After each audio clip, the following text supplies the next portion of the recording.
Welcome to the Slop Farm. Enjoy the video. In this video, I will show how to get the spare tire off a Jeep Liberty. Begin by parking on level ground and engaging the parking brake, then chock the wheels. Locate the rear-mounted carrier or underbody winch and identify the release mechanism. Gather a lug wrench or socket and gloves. If the carrier is rusted or stuck, spray penetrating oil and let it soak before turning bolts. Work calmly and check for nearby traffic or obstacles.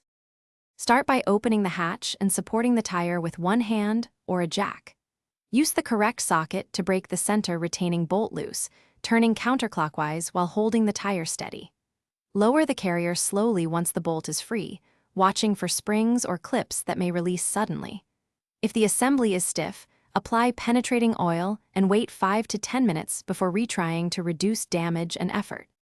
If you're finding this video helpful, please like and subscribe to support more guides.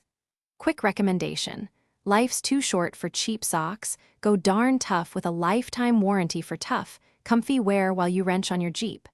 I love how they stay snug during outdoor work and long drives. Check the description for the link and other deals, and now let's get back to the video.